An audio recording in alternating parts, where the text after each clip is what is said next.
করবে তখন কেউ না দেখতে পারলে তুমি জানবে যে তোমার আল্লাহ দেখতে পাচ্ছেন। দ্বিতীয় কি বললেন, তুমি যে নবীর হাত দিয়ে ইসলাম ধর্ম গ্রহণ করেছেন সেই নবীরকে সত্যি কথা বলবে, মিথ্যা কথা বলবে না। তৃতীয় কি, যে কাজগুলো করেছো সেই কাজগুলো সত্যি প্রকাশ করবে, মিথ্যা কথা কোথাও লুকাবে না। আল্লাহ দেখছে, তারপর আমি যদি জিজ্ঞাসা করি তুমি প্রতিটি বাক্য প্রতিটি কথা সত্য কথা বলবে। সাহাবী বললেন, ইয়া রাসূলুল্লাহ, ইয়া হাবিবুল্লাহ, অবশ্যই আমি আপনাকে সত্যি কথা বলবো। আপনার আদর্শ দেখে, আপনার চলাফেরা দেখে, আপনার কথাবার্তা দেখে, ইয়া রাসূলুল্লাহ, ইয়া হাবিবুল্লাহ, আমি ইসলাম ধর্ম গ্রহণ করেছি গো নবী। আমি আপনাকে দুনিয়াতে জীবিত থাকাকালীন আমি কোন সময় কারোর জন্য আমি মিথ্যা কথা বলিব না। আর মিথ্যা কথা বলা হচ্ছে মুনাফিকের আলামত। আল মুনাফিক, যেন আল্লাহ পাক আল্লাহ তাআলা বলেছেন ওই ব্যক্তিগুলোই মুনাফিক যারা কথা বলে সর্বদা মিথ্যা কথা বলে। এই মিথ্যা কথাকে আল্লাহ সুবহানাহু ওয়া তাআলা আশ্রয় দেন না। বাবা ভাইরা, তরুণ যুবকরা, মা ও বোনেরা, মনে রাখবেন এই মিথ্যা কথা ব্যক্তিরা আল্লাহর কাছে মুনাফিকের খাতায় তাদের নাম লেখা হবে। এক নম্বর হচ্ছে যারা ওয়াদা রেখে ওয়াদা ভঙ্গকারী। আপনি বললেন এই যে ওয়াজ মাহফিলের জন্য আমি প্রতি বছরে ৫,০০০ টাকা দান করব, প্রতি বছরে ওয়াদা করলেন, এই বছরে ওয়াদা করলেন, ওয়াদা করার পর আপনি ১ বছর হয়ে যাচ্ছে তাও আপনি ৫,০০০ টাকা দিতে পারছেন না। এই ওয়াদা ভঙ্গ করার কারণে আমার নবী বলেছেন যে ওয়াদা করে ওয়াদা ভঙ্গ করে সে হচ্ছে মুনাফিক। যে ব্যক্তির কাছে কোনো জিনিস আমানত রাখা হয়, ধরেন আপনি বললেন যে হুজুর আপনার কাছে ১ বোতল পানি আমি রেখে দিলাম, আপনি ঠিকভাবে সংরক্ষণ করে রেখে দেন, কিছু টাকা রেখে দিলেন, হয়তো আপনার ৫০০ টাকা আমার কাছে রেখে দিলেন যে হুজুর আপনার কাছে আমি ৬ মাস পরে ৫০০ টাকা নিব। এই টাকাটা ঠিকভাবে রাখা, ঠিকভাবে সংরক্ষণ রেখে দেওয়া, এটার নাম হচ্ছে আমানত। যদি কোনো জিনিস আমানত রাখে, এই আমানতকে ঠিক রাখার নাম হচ্ছে আমানত।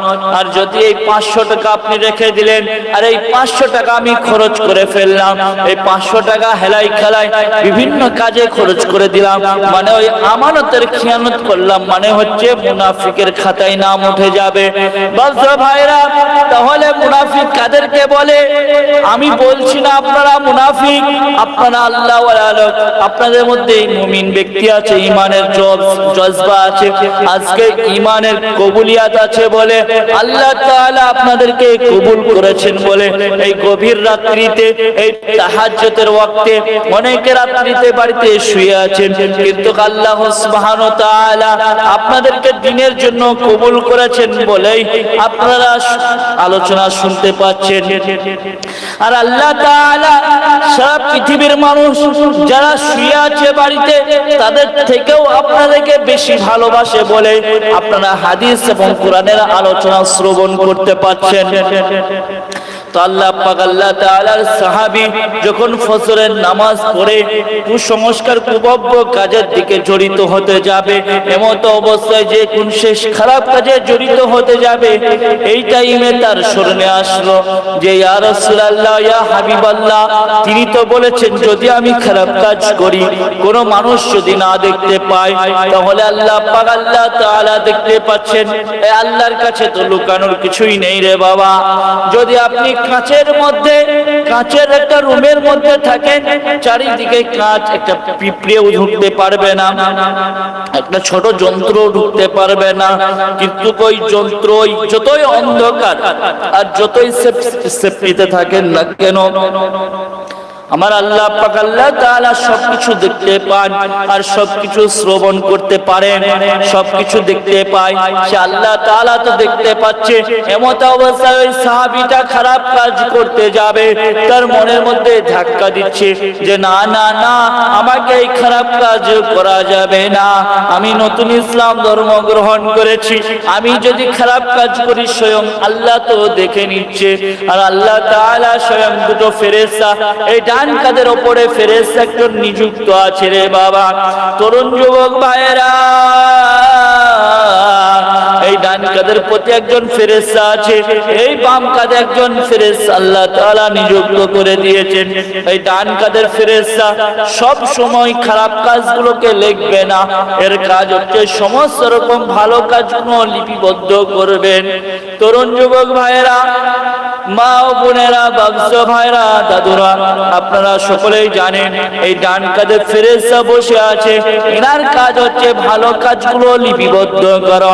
এই বাম কাঁধে যে ফেরেশতা বসে আছে, আপনি যত রকম মিথ্যা কথা থেকে নিয়ে যত রকম খারাপ কাজ করবেন, সমস্ত খারাপ কাজগুলো এই বামপন্থী এই ফেরেশতা লিপিবদ্ধ করবেন।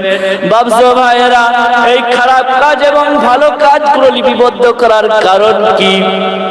আল্লাহ সুবহানাহু ওয়া তাআলা তো দেখতে পাচ্ছেন, তারপরেও ফেরেশতা দিয়েছেন।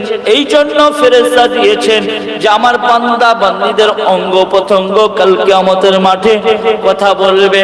আর আমার সাহাবীরা, আমার বান্দাদেরকে আমি বলবো, ওগো আমার বান্দা বান্দীরা, তোমাদের ডায়েরি খাতা নিয়ে নাও।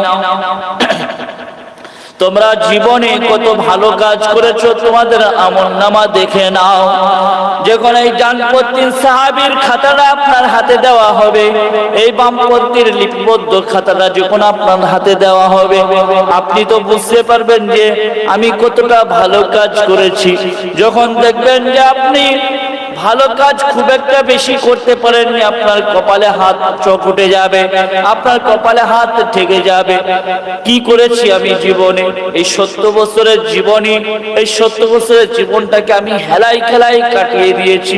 যখন আপনাকে গুনার খাতাটা দেওয়া হবে, দেখুন আপনি বলবেন, হাই সর্বনাশ সর্বনাশ, আমি কি করলাম, আমি শেষ হয়ে গেলাম। আল্লাহ আপনি আমাকে একবার দুনিয়াতে পাঠান, আমি মসজিদ ছাড়া বের হব না, আমি সর্বক্ষণ সর্ব টাইমের মসজিদের ভিতরে আল্লাহ আল্লাহ আল্লাহ বলে আমি ইবাদত করব। দেখুন আপনি বলবেন, আমি সর্বক্ষণ সর্ব টাইম আমি আল্লাহ তোমার ইবাদত করব।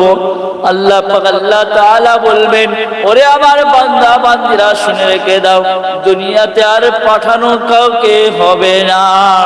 তোমাদের কাছে অনেক উলামায়ে কেরাম এসেছিল, সেই মুর্শিদাবাদ থেকে 200, 250, 300 কিলোমিটার দূর থেকে এসেছে।